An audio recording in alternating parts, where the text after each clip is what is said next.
Arvad, et see tehti siin? Arvad, et nad viskasid ta siia? See tehti siin vere järgi otsustades. Kauges kohas Pajaro, Messal on Bernalillo maakonna šerifi büroo ametnikud jõudnud sündmuskohale, kus asub surnukeha.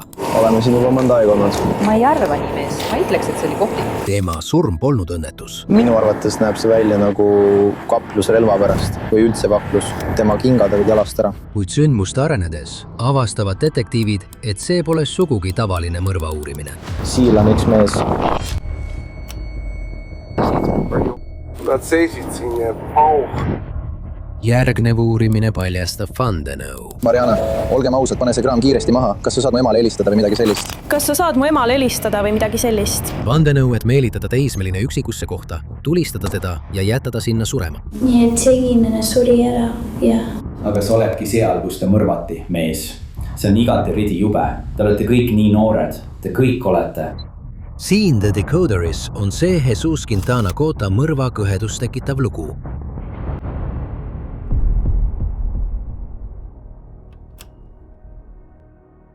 Nüüd saad meie osi reklaamivabalt vaadata Spotify's tellimusega. Link on kirjelduses. 19. mai 2024. New Mexico. Villa maakonna häirekeskus, mis aadressil hädaolukord on. Me lihtsalt sõitsime mööda ja mu ema nägi surnukeha. Ta arvas, et nägi midagi, nii et ma tulin tagasi ja kontrollisin seda. Möödakäija märkas surnukeha, mis lebas kruusateel Patajita Mesa piirkonnas, mis asub Albuquerquest väljaspool asuvas kaugemas piirkonnas. Seal puuduvad asfalteeritud teed, voolav vesi ja elekter. Inimesed, kes seal elavad Haagis suvilates, mis on laiali üle tasandiku. Nad on õppinud olema iseseisvad ja mõistnud, et mõnikord on parem halva asja puhul lihtsalt silm kinni pigistada. Sa arvad, et teda ei saa enam kuidagi aidata? Jah, ma arvan, et ta on surnud. Politseinikud saadetakse sündmuskohale kell 16:10. Nad jõuavad sinna 20 minutit hiljem. Kas kutid saate selle kiiresti ära teha? Okei, ma tulen kohe teiega rääkima. Okei, ma pean korraks siia minema.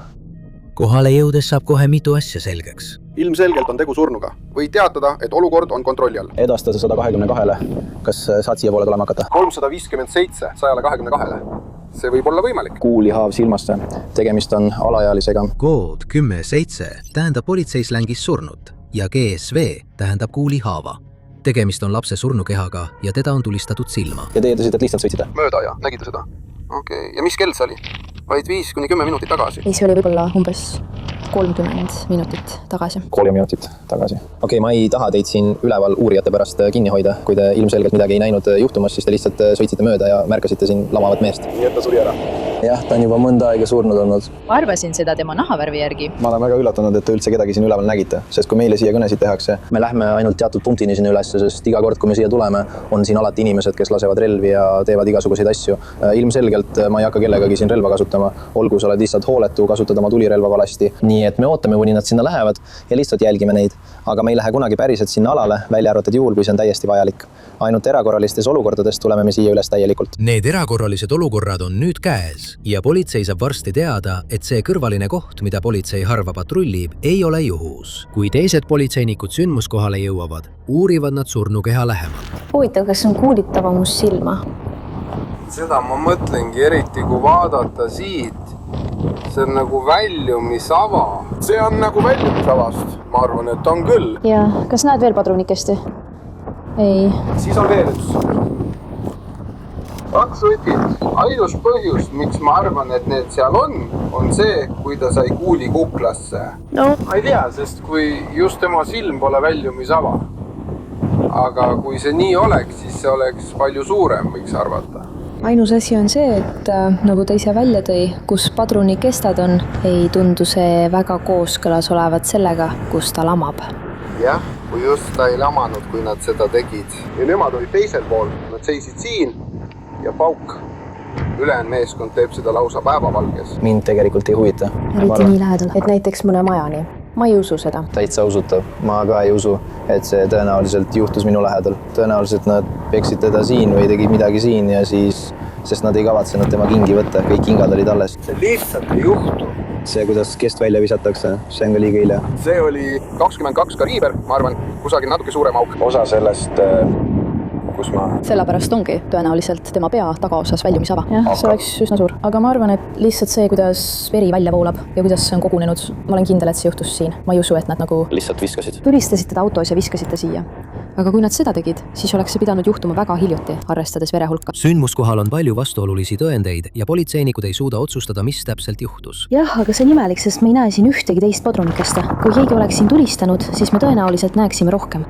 Võib-olla nad pidasid pidu, oli purjus ja läksid nendega tülli ning siis keegi lihtsalt tõmbas relva välja ja tulistas. just seda ma räägin ja siis kõik lihtsalt jooksevad laiali. jah. Nagu neil tavaliselt relvad kaasas on. Lihtsalt sõidavad autoga ringi ja juhtus nii, et sattusid tülli, nagu autodes ikka, jah? Ma mäletan seda.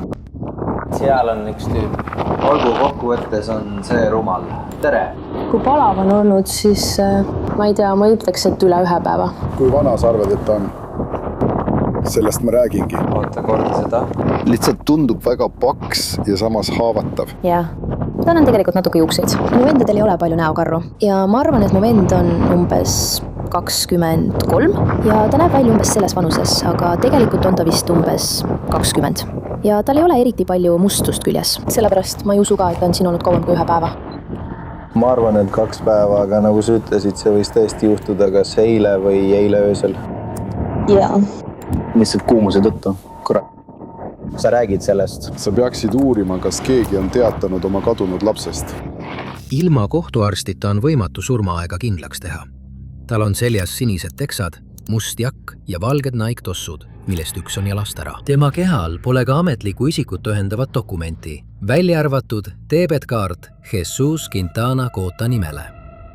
Täna hommikul alustas Bernalillo maakonna šerifibüroo mõrva uurimist. See juhtus pärast seda, kui Pajarito Mesalt leiti teismelise poisi surnukeha.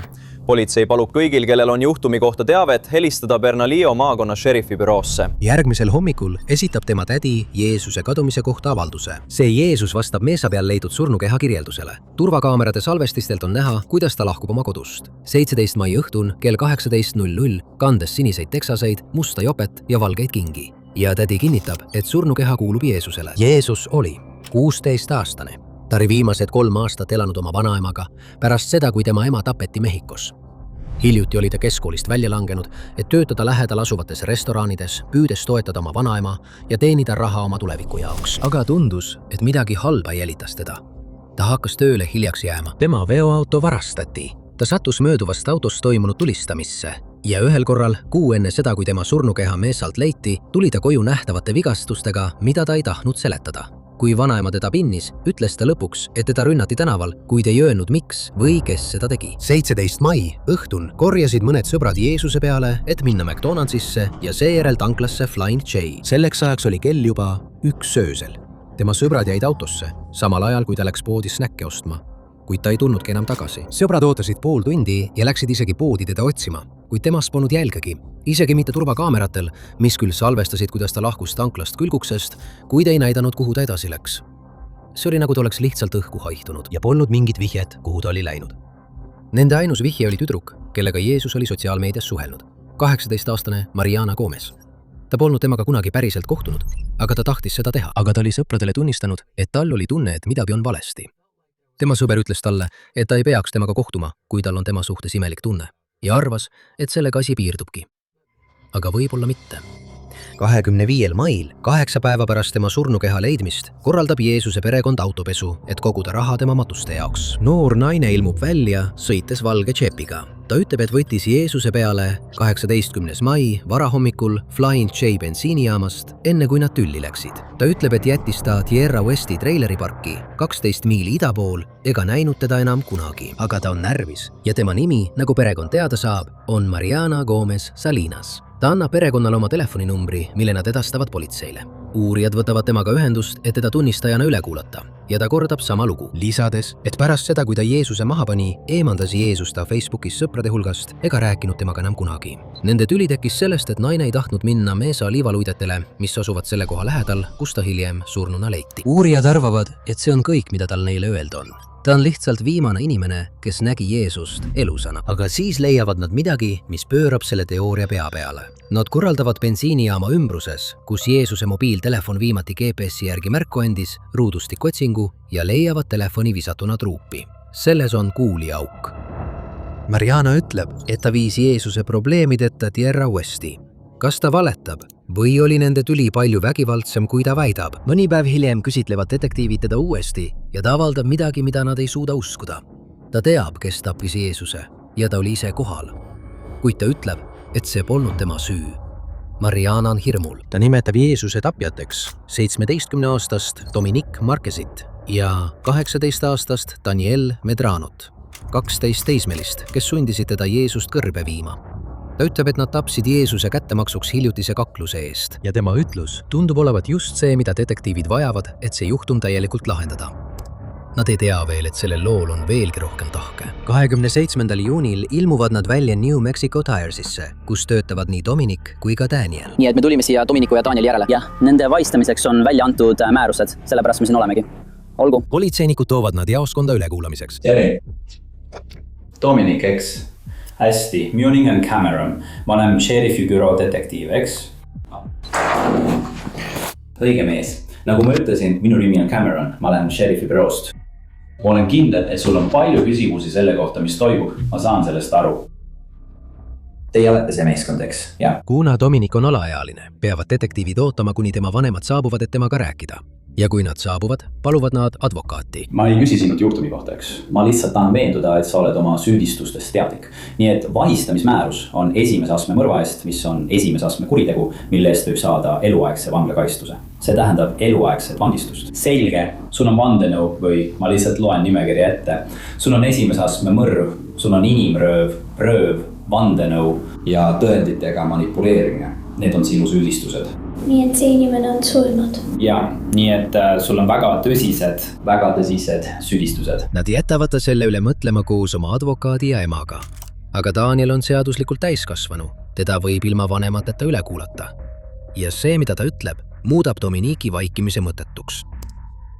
Ma tahtsin täna sinuga natuke rääkida, ma ei tea, ja ma olen kindel, et sa oled nagu iga teine inimene. Kuupäeval on sinu jaoks ilmselt natuke segased. Aga ma tahan sinuga rääkida 1. aprillist. Aprillina jaadepäev. Siis tulistati mu autot. Jah. Daniel ütleb, et ta müüs Jeesusele, keda ta tunneb nime all Guero, mõned kõlarid tema veoauto jaoks. Ja siis paar päeva hiljem varastatakse tema veoauto ära. Ja ta tuleb ning süüdistab selles mind. Kas sa tead, miks ta võiks sind sellest süüdistada? Näed said kokku, et lahendada vaidlus Danieli töö juures. Siis läksid asjad halvasti. Nii et ta läks välja ja siis ta oli nagu, ei, ma olen kindel, et see on läinud. Ja siis jah, mina ja mu sõber, nagu mu vend, me lihtsalt taganesime. Ja siis teab küll, sa lihtsalt kastisid igasuguseid asju. Ja ta ütles neile, mu sõber, et kõik tulistaksid sind, liigutaksid mu kingi peas. Ja kes on su sõber? Olgu. Dominic, kas see on õige? Jeesus tulistas väidetavalt Danieli autot, valget Chryslerit, kui Daniel ja Dominic istusid selles. Noh, kuhu see sinu autor pihta sai? Esi tuli esiklaas, minu armatuurlaud, minu tagauks, minu tagumine aken. See oli see autos tulistamine, mida tema perekond mainis. Ja selle kohta on olemas ka politseiraport, kuupäevaga 1. aprill. Jeesus on selles märgitud peamiseks kahtlusaluseks. Kui politsei Chryslerit läbi otsis, leidsid nad padruni kesta ja 2 kuuli. Jah, sellest ajast peale, ma mõtlen, et te pole rääkinud ega midagi. Nüüd tahaksin ma natuke edasi liikuda, umbes maini. Okei, täpsemalt 17. mai, eks. Ma tahtsin natuke teada sinu ja Dominicu suhtest. Kas te olete, ma arvan, et sa ütlesid vend, kas te kutsute üksteist nii, nii et ei ole veresugulased? Ja sa lihtsalt ütled, head sõrad, kui kaua sa teda tunned? Kui kaua te olete üksteist teadnud? Tervises. Ja mis tähendab natuke aega, sest see võib olla väga erinev paljude inimeste jaoks. Näiteks 3 või 4 aastat. Okei, kas te siis olete nagu sõbrad, kes veedavad koos aega ja käivad üksteisel külas? Kus me üksteist näeme, nii et kus me peame pärast tööd välja. Olgu, nii et te veedate koos aega ja sellised asjad juhtuvad. Olgu. Ma tahan sinuga rääkida sinust, Dominicust ja Marianast. Olgu, kas sa tunned Marianat? Jaa. Ja mis see võiks olla töö? Milliseid Maariseid sa tead? Minu tüdruksõber Mariana ja kas sa tunned Marianat? Täpselt nii, sul on Mariana. Ma ei suuna meenutada sinu tüdruksõbra perekonna nime. Mis su perekonna nimi on? Brasil. See on okei. Mis see teine oli? See usto naquele dele. See on Dominicu endine? Jah. Okei. Ja kas sa tead, millal nad lahku läksid? Sellest on juba mõnda aega möödas. On või? Ja kas sa tead? Ja jälle mõnda aega? Mis see siis tähendab? Kuud. Okei, kas sa tead, mis nad lahku läksid? Ma ei tere. Jaa. Siiani peab see lugu paika, aga veel on tulemas. Aga mida sa arvasid Marianast? Ma ei olnud temasse tegelikult nii väga armunud. Tõesti? Jah, tead, kui me tema juurde läksime ja kui ma tema majja läksin, siis ta oli seal nagu ma ei ole tema isa, tead. Ma lihtsalt lähen ära. Ja, sa ei taha olla nagu see kolmas ratta. Kindlasti. Ma ütleksin, et see on nende seas, kui ta seal oli, aga ma ütlen sulle. Aga siis oleksin ma praegu õigel kohal. Olgu. Ja kuna sul ei ole, kuna sa ei saatnud talle sõnumeid ega midagi, kas sul oli tema telefoninumber või midagi sellist? Ei, mul ei ole tema numbrit. Okei. Kas ta oli sul mõnes sotsiaalmeedias, näiteks Instagramis või Snapchatis? Facebookis. Kas sa rääkisid temaga Facebookis üldse mingil ajal? Ei, ma ei usu. Detektiiv viib Danieli tagasi 17. mai õhtusse. Ta ütleb, et veetis sellel õhtul aega oma tüdruksõbra ja Dominikiga, sest Dominik oli just lõpetanud kooli. Ja siis õhtu lõpus mingi hommikul panen ma riidesse ja me kõik läheme, ta tuleb mulle järele. Olgu. Nii et asi on selles, eks? Ja mul on tõesti vaja, et sa selle peale mõtleksid. Kuule, Daniel, ma ei arva, et sa oled halb poiss, okei? Mul ei ole sinu vastu midagi. Ma ei tunne sind. Ma pole sind kunagi varem oma elus kohanud, okei? Aga praegu on sinu võimalus rääkida ausalt sellest, mis juhtus. Okei, ma tean, et sa ei teinud seda, sest ma olen sinu telefonikõnede andmeid vaadanud. Jaa, okei. Mul on sinu GPS andmed, nii et ma tean, et sa ei räägi tõtt. Okei, et mul on vaja, et sa räägiksid mulle, mida sa tol ööl tegid. Okei, sinu seotus Dominic Mariana Gomezi ja sinuga ning Dominikuga. Sest sa tead, millest ma räägin. Sa ei ole, ma näen su silmades, sa ei ole lõpetanud, okei? Ma ei ole lõpetanud. Nii et ma pean teadma, mida sa tegid. Mis oli sinu osalus selles? Täiskasvanuna seisab Daniel silmitsi täiskasvanu süüdistustega ja täiskasvanu tagajärgedega, sealhulgas võimaliku eluaegse vanglakaristusega. Ja see hirm paneb ta rääkima. Nii et ma pean teadma, kus sa kohtusid Dominikuga, et Marianaga kokku saada. Sest tead, mis ma ütlen sulle? McDonaldsis. Okei, ja millises McDonaldsis? Ma ei tea, mille ma kirjutasin, ma ei tunne seda teed. Okei. Miks nad siis kokku said? Jah, ole aus. Ainus viis sellest olukorrast kunagi välja saada on olla aus. Nii et jah, kusagil kodumaal. Ja, palun, Mumbais. Mida tähendab unalive? Tere. Olgu, ja sa olid sellega rahul? Ja. Sa olid seal peas, ma mõtlen, sa olid taga, kas sa ütlesid kellelegi? Sa ei tohiks seda teha. Ma ei tea, mees, ma tõesti ei tea. Ei. Miks siis Dominik tahtis seda analüüsida? Ma ei tea. Aga ta siiski tegi seda. Ma arvan, et kättemaks minu eest. Olgu. Nii et te istute parklas, väljas on pime, te räägite. Mariana saadab sõnumeid. Mitte sina, vaid teie kolm lasete Marianal kui ennale sõnumid saata. Olgu, mis on plaan? Lihtsalt selleks, et ta läheks temaga kokku saama, mäletad? Et tema läheks kokku saama. Olgu. Ja mis sa lasid Marianal seda teha? Lihtsalt, ma ei tea. Sa ju head. Ma mäletan... Ta on ilus tüdruk. Nii et kui ma temaga rääkisin, siis ma mõtlesin, et ta saadab palju sõnumeid. See on nagu... Mis see on? Mis? Okei, sest ta on ilus, eks? Sest nii võib öelda. Mariana kasutati omamoodi peibutisena, et Jeesust kohale meelitada ja see töötas. Nad võtsid ta peale bensiinijaama lähedale veidi pärast kella 1 öösel. Daniel, Dominik ja Mariana. Räägi mulle sellest tüübist, keda te kinni hoidsite. Lihtsalt Ameerika väkk. Nii et sa hoidsid AR-15. Jah, okei. Ja kes võidis püstolit? Okei. Dominik? Okei. Kas see on sinu AR? Ei. Kes seal on? Mina või? Ma ei tea, isa. Teine on vend. Ma olen selle juures. Kes selle ostis? See oli nagu... Sest mina ei ostnud. Sina ostsid selle? Mina ei ostnud seda, okei. Ma ei tea. Kes seal on? Ja, see on minu onu, Fantsig. Nii et sa laenasid AR-i oma isalt. Kas ta läks sinuga kaasa? Jaa. Olgu. Räägi mulle sellest. Ma tean, et sa oled, see oleks 1, 2, 3, nii et enne siis oleks 5. Tere inimesed Eokis. Kes võttis Kuena telefoni? Ma ei saanud seda kätte. Sina ei võtnud seda. Kes seda tulistas? Davai, okei. Kas sina tulistasid seda? Ei. Kas sa üldse seal üleval tulistasid? Ei. Oled kindel? Mitte, et ma mäletaksin. Võib-olla õnnetus. Ma mõtlen, aga ma ei mäleta. Okei, mida sa mõtled õnnetuse all? Mulle meeldib panna oma sõbrad manama või midagi sellist, aga mitte, et ma mäletaksin. Okei, sest see on tõesti oluline. Sest tead, meil on tõendid, eks? Sa oled siin, nii et ilmselgelt tead, millest räägid. Nii et kas sa tulistasid seal üleval? Jah. Okei, räägi mulle sellest. Kuidas see juhtus? Ta lihtsalt ütles, tead küll võits, nii et ma lihtsalt tulistasin selle ära. Aga okei, ja ta ütles, et see oli võits. Mida sa tegid? mida sa tegid, okei? ja kuhu poole sa tulistasid? Tori, London. täielik jultumus. All good. Jeesus ei uskunud, et relv on päris, ega saanud aru, kui tõsine olukord oli. Seega Daniel pingutas, et talle seda näidata. Olgu, aga miks sa läksid oma isale järele? Sest ta lihtsalt tahtis edasi minna ja selle ära teha. Olgu, nii et su isa tahtis seda teha? Jaa. Miks? Sest ma ei tea, tema pani selle... Kas sa palusid tal seda teha? Ma ei öelnud talle seda kunagi, ta teadis seda. Kuidas ta siis teadis? Mida? Et sa olid tol ööl seal väljas? Miks sa üldse talle heistasid, kui sa ei tahtnud midagi sellist teha? Sest ma ei tea, kuidas ma seda teeksin. Ma ei tea. Aga sul polnud midagi selle vastu, kui keegi teine seda tegi. Nii et sina, kui sa oma isa peale võtad, ütle mulle, kus kõik autos istuvad. Mina olen taga. Ma olen lihtsalt taga, ma olen taga. Mariana on kastikas, okei. Selles Dodge Rainis, kus ta on, okei. Nii et räägi mulle, mis autos juhtub. Kui sa ta peale võtad, kuhu te siis lähete? Okei, ja miks sa sinna läksid? Ma ei tea, sinna ma tahtsin minna. Okei, ja see on tõesti sinu isa? See on tõesti sinu isa? Daniel paneb kogu süü oma isa peale. Sest ma tean, et te andsite talle natuke peksa. See oli minu isa. Olgu. See on sellepärast, et me kõik võitsime relva.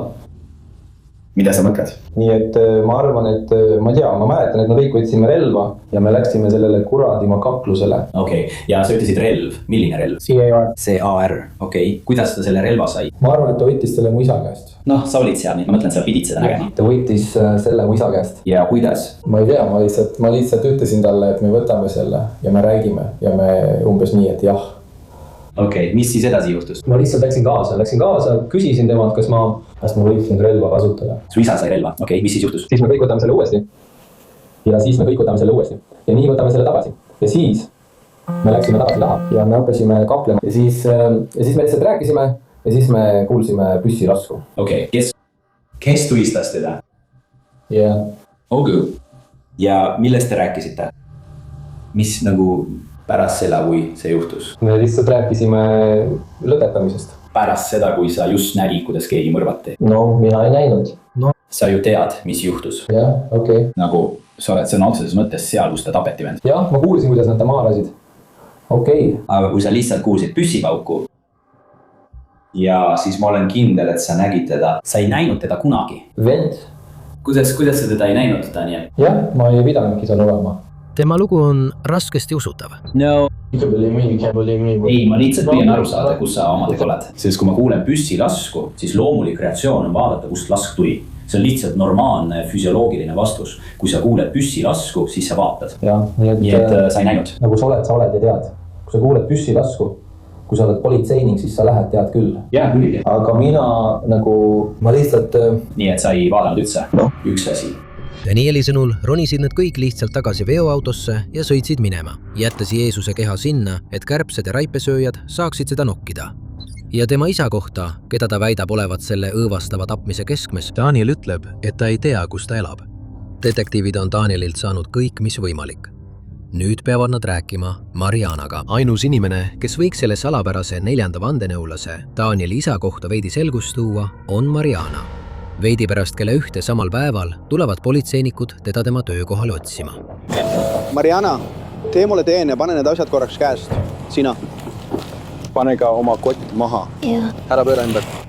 Kas sa saad? Jah, ma hoolitsen selle eest. Ära pööra ümber. Aitäh, tänan, et teete meiega koostööd. Ma hakkan neid liigutama, palun. Need jäävad sulle üsna lõdvadeks, nii et ära tee midagi hullumeelset ja ära libista neid maha, eks? Kas ma võin oma emale helistada või midagi sellist? Kuna sa oled meiega koostöö teinud ja kõike muud, siis ma helistan neile. Ja kui su ema saab järele tulla, siis ta võib tulla. Kas tal on siia tulekuks transport? Tal peaks olema. Aga ka minu asjad. Jah. Me võtame jah. Sinu kotti ja kõik muu. Hästi. Vajuta sellele tempel peale, eks? Kas keegi saab mind aidata, palun? Mul on hirm. Palun. Autos. Ta jätkab kaeblemist. Miks te pidite pildi tegema? Kas teha sinust pilti praegu?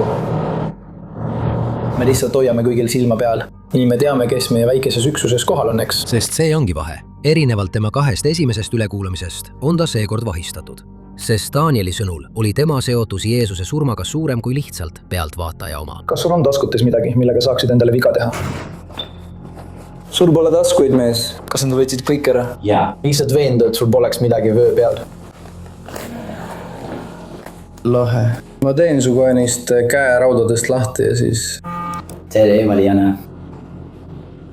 Tõske kõik asjad üles. Tegelikult mitte. Detektiiv selgitab, et ta näitab talle fotode rivi. Nad üritavad tuvastada Danieli isa. nii et need on lihtsalt hommikpildid. Jah, ja ära tunne, et pead kedagi valima. Kui sa näed seda inimest, väga hea. Kui sa mäletad seda inimest, väga hea. Kui ei mäleta, pole hullu. Ära tunne, et pead kedagi valima. Need on lihtsalt teised inimesed selles olukorras, nad räägivad ka. Nii et me lihtsalt proovime teada saada, kes see teine inimene on. Olgu. Kas te saate kohe minna Dominiki ja Danieli juurde? Jaa. Nad jätavad ta mõneks ajaks fotodega üksi. Samal ajal otsivad nad tema asju läbi, sealhulgas tema telefoni ajalugu. Ta on kustutanud üle 1500 sõnumi. Siis tuleb detektiiv tagasi. Nii et ilmselgelt andsid nad sulle teada. Kas nad rääkisid sulle, mis toimub ja mis nad sind siia tõid? Olgu, hästi, sa oled arreteeritud. Olgu, sul on vahistamismäärus esimese astme mõrva, inimröövi, röövimise, vandenõu ja tõenditega manipuleerimise eest. Olgu, otse. Kas sa saad mulle seda kõike selgitada? Muidugi, nii et esimese astme mõrv, sest see oli ette planeeritud. Te arutasite seda omavahel ja bla bla bla. Ma tean, et sina ei vajutanud päästikule, aga sa olid aktiivne osaline. Ma olen kõigiga teisega rääkinud. Nad rääkisid mulle oma loo. See langeb enam-vähem kokku sellega, mida sina mulle rääkisid. Välja arvatud mõned asjad, millest ma tahaksin sinuga lihtsalt rääkida. Tead, te rääkisite raha võtmisest, naesite selle üle, jagasite selle 3. aga ma ei olnud ka sellega kunagi nõus. Ma tean, aga te arutasite seda omavahel, see oli... Teate küll. Praeguseks on nii, nagu on. Okei. Ma tahan sinuga rääkida sellest tüübist, kes sinu autosse istus. Kes see oli? Kes see oli? Kes see tüüp oli? Tean Jason. Nii nad mulle ütlesidki.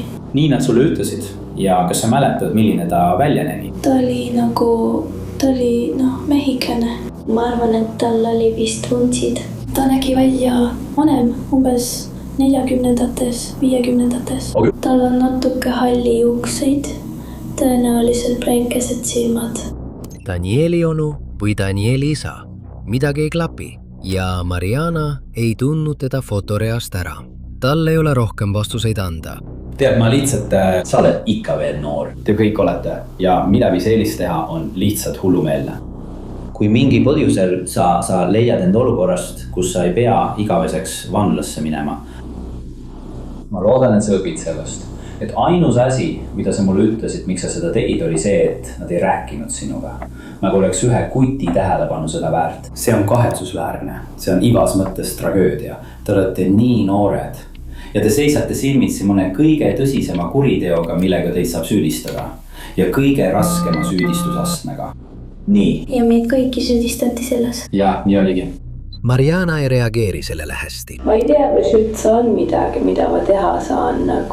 Ma ei tea, mul on palju ärevust. Ma ei tea, mida ma seal teen. Neil on ju meditsiiniline abi. Neil on arstid ja õed. Ma olen kindel, et sa saad esitada taotluse. See ei ole lõbus. Jaa. See ei ole lõbus koht. Ma andsin sulle nii palju aega, kui suutsin. Ma ei teinud seda, nagu ma sulle ütlesin. Ma ei arreteerinud sind tol õhtul. Ma oleksin võinud, aga ei teinud. Kas mul on veel midagi teha? Olgu. No. Edu. Ma mõtlen, sa näed mind jälle ja siis lihtsalt tead, me oleme siin kohtus ja nii edasi. Aga loodetavasti läheb sul kõik hästi. Mariana on nüüd pisarates ja näib kahetsevat. Kuid tema suhtumine sõnumivahetuses Dominikiga mõrvapäeval oli hoopis teissugune. Kell 16:18. Ta ütles talle, teeme selle täna ära. Ta tahab täna midagi teha, aga ma olin talle öelnud pühapäeva, nii et tahab seda täna õhtul teha. See ta, kellest ta räägib, on Jeesus ja jutt käib tema mõrvast. Kell 16:41 ütleb ta, aga mis siis, kui plaan ei õnnestu? Dominik vastab, see õnnestub. Kui see ei lähe plaanipäraselt, siis käisid lihtsalt kohtingul. Ja kõik, mida sa tegema pead, on veenduma, et tal pole relva. Nad õhutasid üksteist tagant. Mariana pani paika kuupäeva ja kellaaja ning Dominik kinnitas talle, et kõik läheb plaanipäraselt. Järgmisel hommikul kell 4 saadab ta talle jälle sõnumi, soovides mõrvast rääkida. Dominic ütleb talle, et ta rahulikuks jääks ja politsei tulles nende versioonist kinni peaks. Tund hiljem saadab ta Jeesuse numbrile sõnumi. Hei, olen juba kodus. Hei, olen kodus. Kogu päeva jooksul saadab ta talle sõnumeid ja kirjutab tema Facebooki kontole, küsides, kas ta on ta blokeerinud. Ta teab kogu aeg, et Jeesus on surnud ja ta osales tema mõrvas. Ta üritas oma jälgi peita, jättes valejälje. Ta kavandas Jeesuse tapmise ette ja ta üritas seda hiljem varjata, mis kõik viitab mingile süütundele. Kuid Mariana ei vajutanud päästikule. Selleks oli väidetavalt Daniel isa, kes on endiselt vabaduses. Daniel ja Dominic tunnistavad end süüdi esimese astme mõrvas ja vandenõus, relvastatud röövis ning raskendatud kalaletungis. Karistuse määramise istungil rõhutab riik, et rünnak oli külmavereliselt ette planeeritud. Dominic ja Mariana, nemad juhivad meid. Anname teada, mida ta ütleb, et ma oleksin kursis. Kuna sina, Mariana, oled see, kes suhtleb Jeesusega. Fürdi tema edasi, hoia teda huvitatuna. Me ei taha, et ta huvi kaotaks. Iga üks neist mõisteti üle 20 aasta vangistusse. Mariana viib samal ajal oma juhtumi kohtusse ja mõistetakse mõrvasüüdistuses õigeks. Tema advokaat väidab, et tapmine oli poisi idee ja teda sunniti sellega kaasa minema. Kui ta mõistetakse süüdi inimröövis ja tõenditega manipuleerimises. Albuquerque naine, kes mõisteti süüdi oma rolli eest 16-aastase poisi surmas, veedab peaaegu 2 aastakümmet vanglas. Talle määrati 19,5 aastat vangistust, mis on vaid mõned aastad vähem kui tema kaassüüdlaste karistused. See peegeldab tema teo raskust. Ta ei vajutanud päästikule, kuid kohtunik usub kindlasti, et ta peab oma rolli eest Jeesuse surmas vastutama. Tema kohtuistungil loeb prokurör ette Jeesuse perekonna avalduse kuriteo mõjust. Jeesus oli tark, lahke ja armastav noormees, kellel oli kogu tulevik ees. Ta oli nuhkem kui lapselaps. Ta oli oma ema, minu tütre peegeldus, mis tuli 3 aastat tagasi. Kui ma alles hakkasin taastuma oma tütre kaotusest, tabas mind uus tragöödia, kui kaotasin oma lapselapse Jeesuse. Väidetavalt tulistas Jeesus Danieli Chrysleri pihta, kuid keegi ei saanud viga. Need oleksid pidanud ootama, kuni õiglus oma tööd teeb, aga nad tahtsid ise asju lahendada ja samal ajal kasu lõigata. Nad kasutasid Marianat, et meelitada ta kõrbe ja siis tulistasid ta külmavereliselt maha. Mida arvad sellest köhedust tekitavast loost? Kas Mariana kontrollis olukord rohkem, kui ta väitis? Ja kas tol ööl oli seal tõesti 4. inimene? Või üritas Daniel lihtsalt oma nahka päästa? Anna meile oma mõtetest teada allpool kommentaarides. Seniks hoidke end, jälgide meie kanalit ja kohtume peagi The Decoderis.